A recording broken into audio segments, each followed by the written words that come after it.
In classical mythology, Cupid is the god of desire, erotic love, attraction and affection. He is often portrayed as the son of the love goddess Venus and the war god Mars, and is known in Latin also as Amor. His Greek counterpart is Eros. During this time, his iconography acquired the bow and arrow that represent his source of power. A person, or even a deity, who is shot by Cupid's arrow is filled with uncontrollable desire. In myths, Cupid is a minor character who serves mostly to set the plot in motion. He is a main character only in the tale of Cupid and Psyche. When wounded by his own weapons, he experiences the ordeal of love. Although other extended stories are not told about him, his tradition is rich in poetic themes and visual scenarios, such as love conquers all, and the retaliatory punishment or torture of Cupid. In art, Cupid often appears in multiples as the Amores, or Amorini in the later terminology of art history, the equivalent of the Greek erots.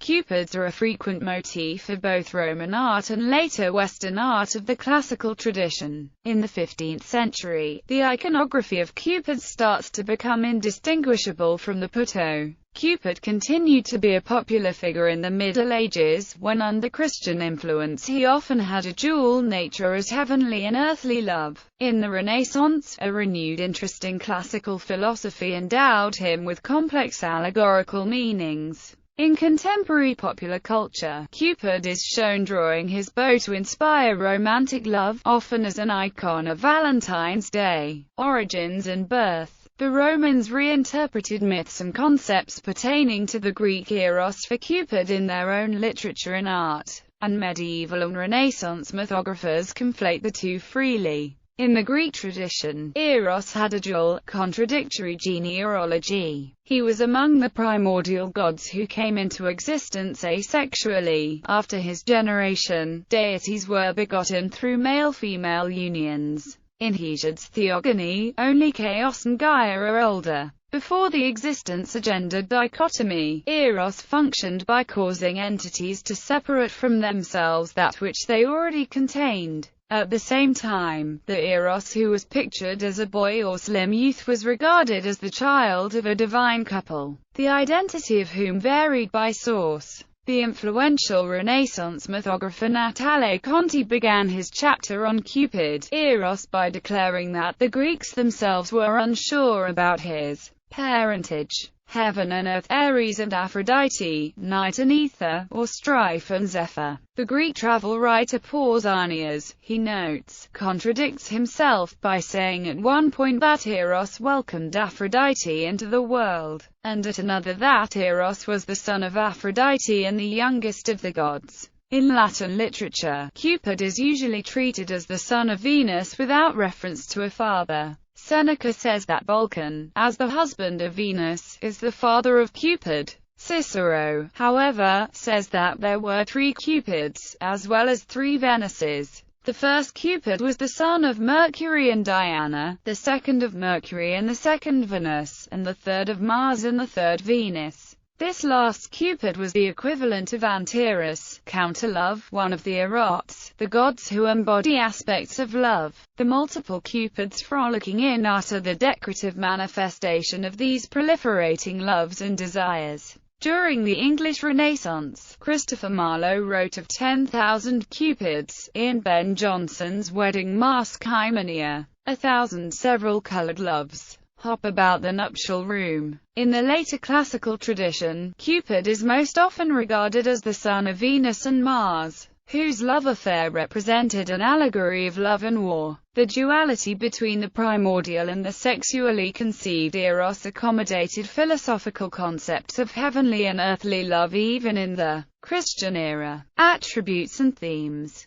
Cupid is winged, allegedly, because lovers are flighty and likely to change their minds, and boyish because love is irrational. His symbols are the arrow and torch, because love wounds and inflames the heart. These attributes and their interpretation were established by late antiquity, as summarized by Isidore of Seville in his Etymologies. Cupid is also sometimes depicted blindfolded and described as blind, not so much in the sense of sightless, since the sight of the beloved can be a spur to love, as blinked and arbitrary. As described by Shakespeare in A Midsummer Night's Dream, love looks not with the eyes, but with the mind, and therefore is winged Cupid painted blind. Nor hath love's mind of any judgment taste, wings and no eyes, figure and heedy haste. And therefore is love said to be a child, because in choice he is so oft beguiled. In Botticelli's allegory of spring, also known by its Italian title La Primavera, Cupid is shown blindfolded while shooting his arrow,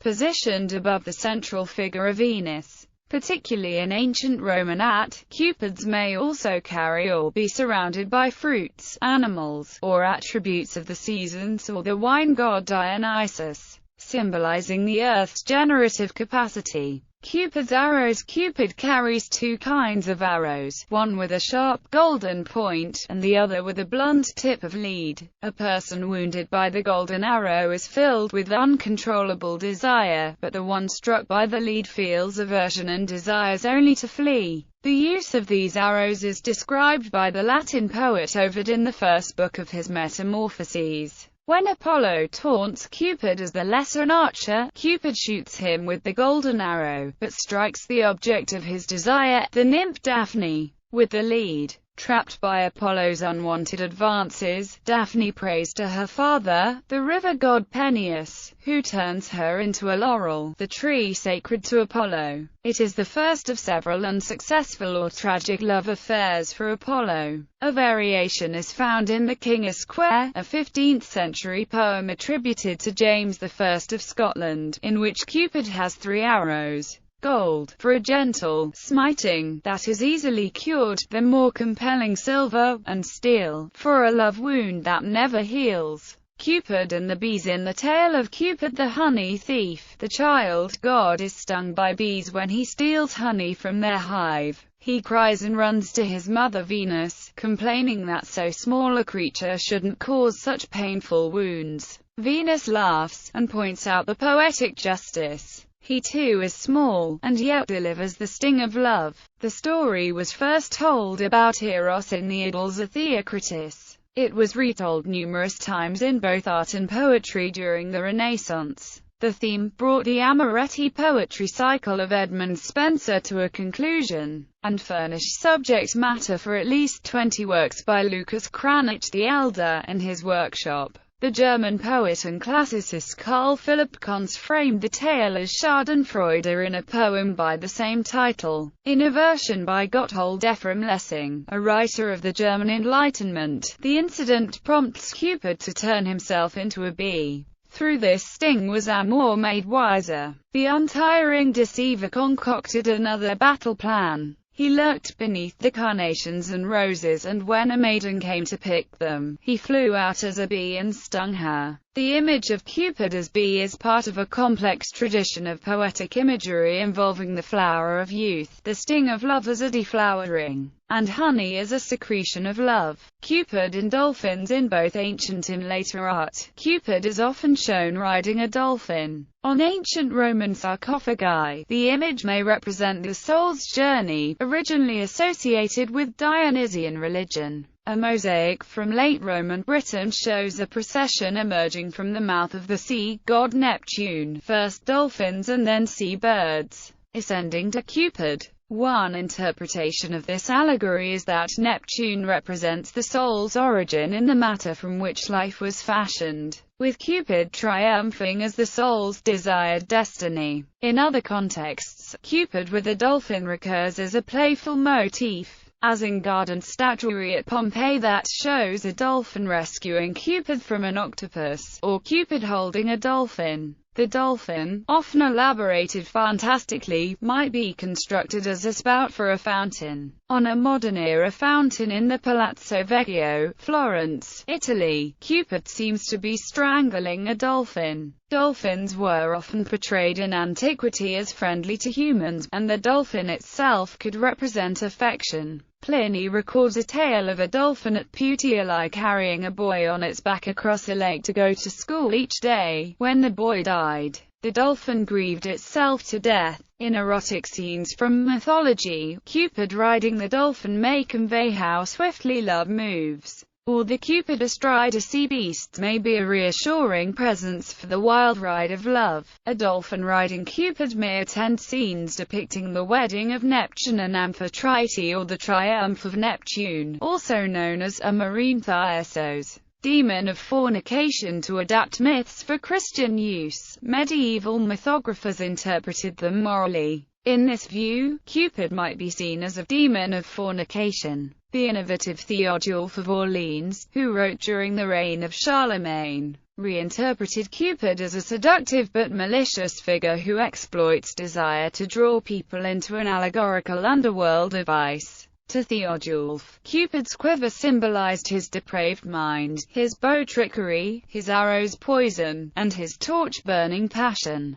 It was appropriate to portray him naked, so as not to conceal his deception and evil. Sleeping Cupid. Cupid sleeping became a symbol of absent or languishing love in Renaissance poetry and art, including a sleeping Cupid by Michelangelo that is now lost. The ancient type was known at the time through descriptions in classical literature, and at least one extant example had been displayed in the sculpture garden of Lorenzo de' Medici since 1488. In the 1st century AD, Pliny had described two marble versions of a Cupid, one at Thespia and a nude at Perium, where it was the stained object of erotic fascination. Michelangelo's work was important in establishing the reputation of the young artist, who was only 20 at the time. At the request of his patron, he increased its value by deliberately making it look antique, thus creating his most notorious fake. After the deception was acknowledged, the Cupid sleeping was displayed as evidence of his virtuosity alongside an ancient marble, attributed to Praxiteles, of Cupid asleep on a lion's skin. In the poetry of Giambattista Marino, the image of Cupid or Amor sleeping represents the indolence of love in the lap of idleness. A madrigal by his literary rival Gaspar Murtola exhorted artists to paint the theme. A catalogue of works from antiquity collected by the Mattei family, patrons of Caravaggio, included sketches of sleeping Cupids based on sculpture from the Temple of Venus Erycina in Rome. Caravaggio, whose works Murtola is known for describing, took up the challenge with his 1608 Sleeping Cupid, a disturbing depiction of an unhealthy, immobilized child with jaundiced skin, flushed cheeks, bluish lips and ears, the emaciated chest and swollen belly, the wasted muscles and inflamed joints. The model is thought to have suffered from juvenile rheumatoid arthritis.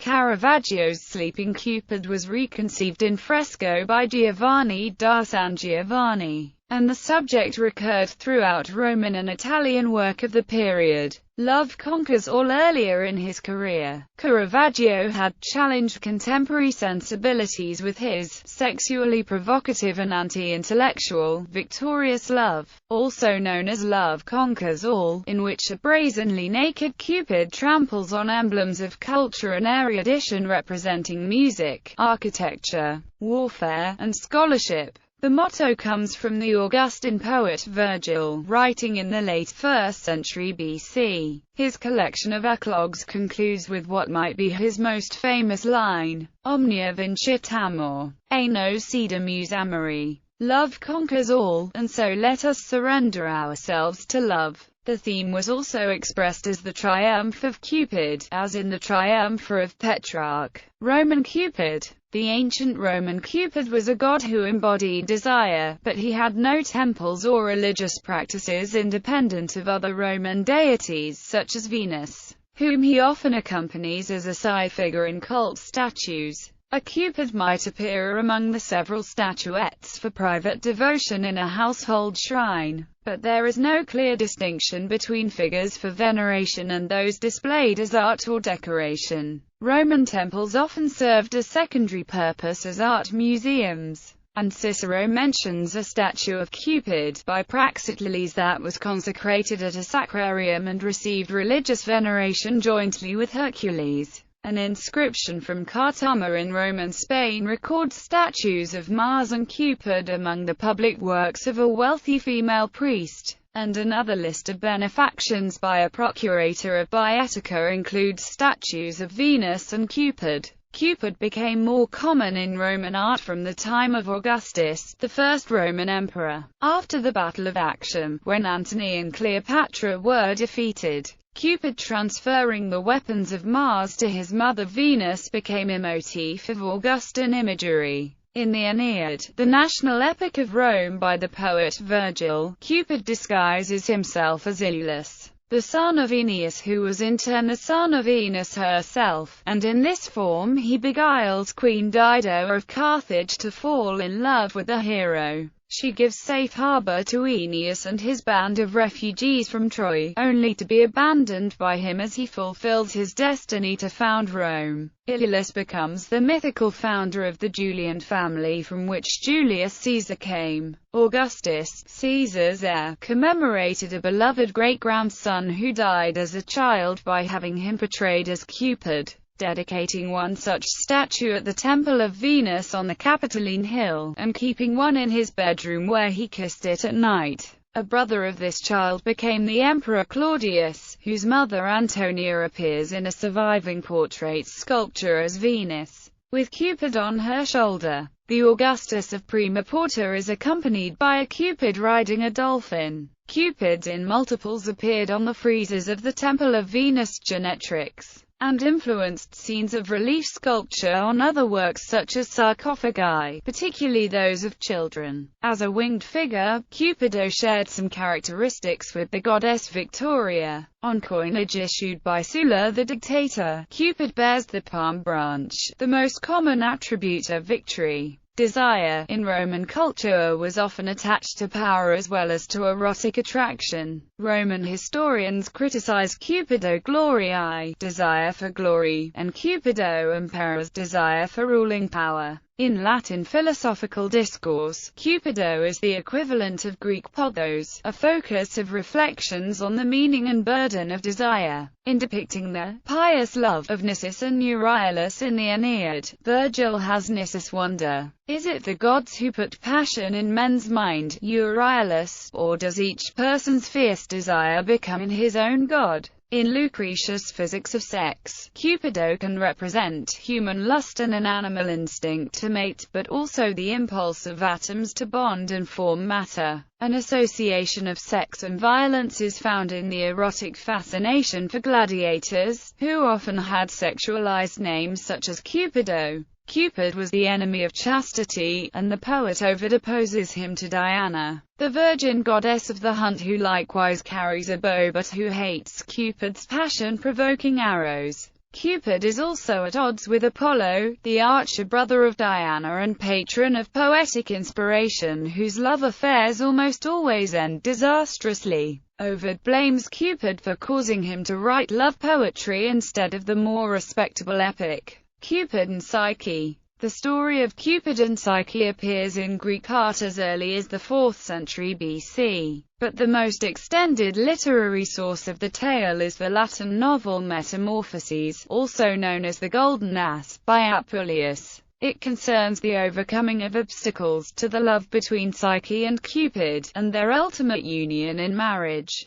The fame of Psyche's beauty threatens to eclipse that of Venus herself, and the love goddess sends Cupid to work her revenge. Cupid, however, becomes enamored of Psyche, and arranges for her to be taken to his palace. He visits her by night, warning her not to try to look upon him. Psyche's envious sisters convince her that her lover must be a hideous monster, and she finally introduces a lamp into their chamber to see him. Startled by his beauty, she drips hot oil from the lamp and wakes him. He abandons her. She wanders the earth looking for him, and finally submits to the service of Venus, who tortures her. The goddess then sends Psyche on a series of quests. Each time she despairs, and each time she is given divine aid. On her final task, she is to retrieve a dose of Proserpina's beauty from the underworld. She succeeds, but on the way back can't resist opening the box in the hope of benefiting from it herself, whereupon she falls into a torpid sleep. Cupid finds her in this state, and revives her by returning the sleep to the box. Jupiter grants her immortality so the couple can be wed as equals. The story's Neoplatonic elements and allusions to mystery religions accommodate multiple interpretations, and it has been analyzed as an allegory and in light of folktale, marchen or fairy tale, and myth, often presented as an allegory of love overcoming death. The story was a frequent source of imagery for Roman sarcophagi and other extant art of antiquity. Since the rediscovery of Apuleius's novel in the Renaissance, the reception of Cupid and Psyche in the classical tradition has been extensive. The story has been retold in poetry, drama, and opera, and depicted widely in painting, sculpture, and various media depictions. On gems and other surviving pieces, Cupid is usually shown amusing himself with adult play, sometimes driving a hoop, throwing darts, catching a butterfly, or flirting with a nymph. He is often depicted with his mother, playing a horn. In other images, his mother is depicted scolding or even spanking him due to his mischievous nature. He is also shown wearing a helmet and carrying a buckler, perhaps in reference to Virgil's Omnia vincit Amor, or as political satire on wars for love or lovers' war. Cupid. Lucas Cranach the Elder, Venus with Cupid stealing honey. Cupid the honey thief by Dura. Cupid draws his bow as the river god Peneus averts his gaze in Apollo and Daphne by Poussin. Allegory with Venus, Mars, Cupid and time. In the unique interpretation of Guercino, winged time points an accusing finger at baby Cupid, held in a net that evokes the snare in which Venus and Mars were caught by her betrayed husband, Vulcan. Cupid riding on a dolphin by Erasmus Quilinus II. Cupid in a tree by Jean-Jacques François Le Barbier. Omnia vincit Amor by Benjamin West. Cupid on a Sea Monster by William Adolphe Bouguereau. A Valentine greeting card.